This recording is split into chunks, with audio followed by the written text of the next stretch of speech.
doing what they want to do voluntarily, without force, without coercion. We can distinguish between individualist anarchism, which is based on private property ownership, and other types of anarchism that are more of a communitarian kind, that don't recognize private property. I think that by anarchist societies, and by anarchism in general, compared to its popular use as chaos, disorder, violence, and so on, the anarchism ought to be understood as forms of cooperation and mutuality without hierarchy. I think the developers would develop towns and cities, and people that lived in towns already and so on. Those would be the public areas, let's say, would then be owned as almost as stockholders.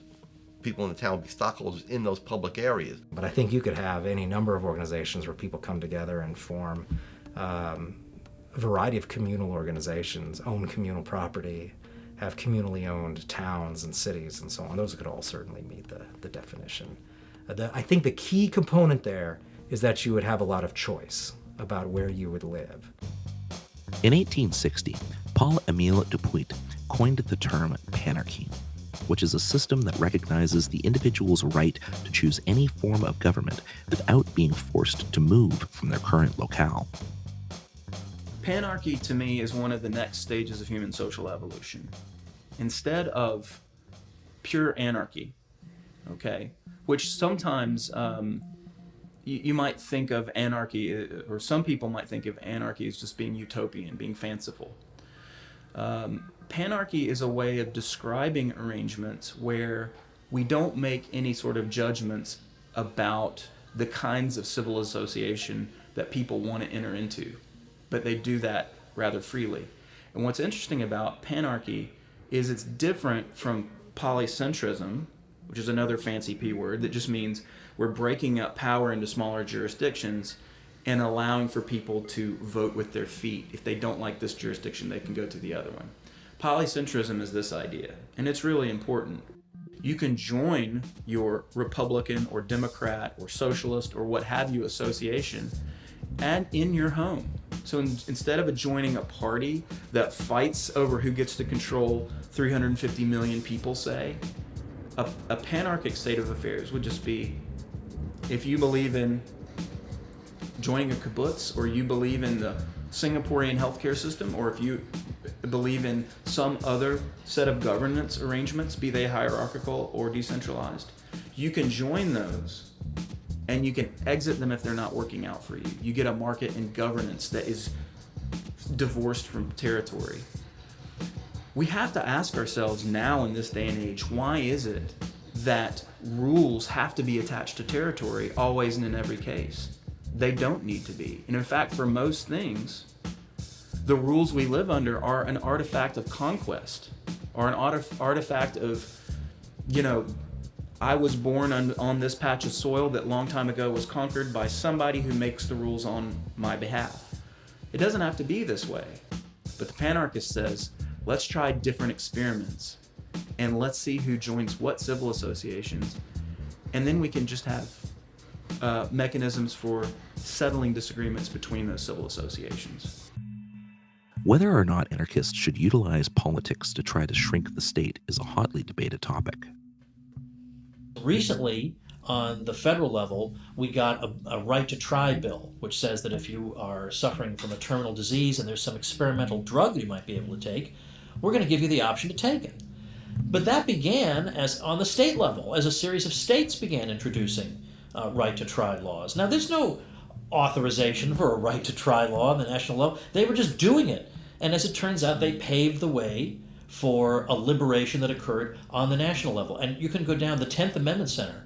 You can go down the list of the various initiatives they have, and you'll see how many of them there are on such a wide array of issues that might appeal to both left and right. If I look through the history of so-called states' rights, in the first, let's say, 150 years of American history, what do I find it being used for? Well, I find it being used to defend the freedom of speech, to defend against unconstitutional searches and seizures, to defend against a military draft during the War of 1812 that was proposed that some people like Congressman and then Senator Daniel Webster thought was unconstitutional. But in fact, they were even used to fight against slavery. And we see that not only in the personal liberty laws, which were used to fight against the fugitive slave laws that existed in the 19th century. We have states, for example, refusing to allow the federal government to use its facilities, to use its jails to hold suspects, or to let any state official take part in running after a fugitive slave or anything like that. The whole thing is the principle of secession, I think, is very, very good. I sort of lean toward the nonviolent approach, but I always support secession. And I think the founders made a mistake by not having that in the Constitution, because that would have restrained the government. If we could have, as individual states, leave the United States anytime we want, they would have been much more reserved in the abuse of the rights that the states should have and the rights of the individuals within the states. Secession is an approach you take when you have irreconcilable differences. That's in effect what happens. Right now in the United States, we have well over 300 million people, and we are divided right down the middle in how we look at the world. We have radically different worldviews. And instead of saying, why don't we work out an arrangement where people who think one way can just live according to those ideas and people who think another way can live that way? Instead, we feel like we have to win and triumph over our enemies. Well, there has to be one way to think that dominates the entire country. And at some point, you should ask yourself, is that really the most civilized way for us to organize society? Is that the most civilized way for human beings to live with each other? And I'm inclined to think that it would be better if we said, look, we just don't have the same vision for what society ought to be, and instead of every 4 years having a low-intensity civil war with each other to see who's going to ram ideas down the throats of the others, what if we say, well, why don't you live your way and we'll live our way, and we'll see, let the best man win kind of thing. I think the idea that, people just keep voting for someone who's better than the last clown that was in there, or that, we just got to wait for the Republican or Democrat systems to reform themselves and to offer us some new candidates, that clearly isn't working. People have been trying that for a really long time now.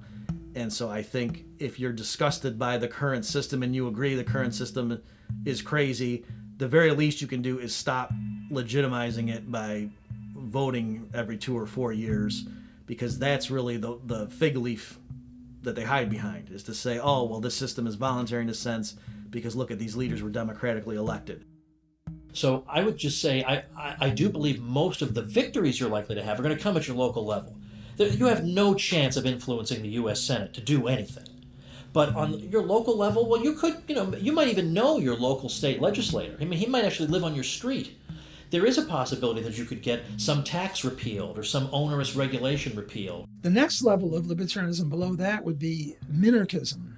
Ayn Rand, Robert Nozick. And there they support the non-aggression principle, but they allow government, very minimal government, to have armies, courts, and police. Armies not to export democracy, but to just make sure bad guys don't come from abroad and attack us. Police not to make people virtuous, but to just make sure that murderers and rapists don't do their thing and leave victimless criminals alone, like prostitution and drugs. Everybody's a minarchist. Who's not an anarchist. Joseph Stalin was a minarchist. Bernie Sanders is a minarchist. If you're just going to say, well, I think the state should do X, Y, Z, well, why not X, Y, Z and A, B, C? And while we're at it, E, F, G, and a whole bunch of other things. I mean, either you're guided by first principles or you're not, and you're just in the realm of preferences. And, anarchists get accused of being utopian, but there is nothing more utopian than a minarchist. The idea that a state will stay restrained because it just decides it doesn't want more power. We're going to create a monopoly on the initiation of violence, and they'll probably decide we'll only stay, a certain reasonable size. Well, I mean, how much empirical evidence do you need to disprove the idea that that's even possible? And in fact, there's a pretty strong correlation between relatively small states becoming the biggest states. It's not a coincidence that the United States of America, which started as this experiment in restraint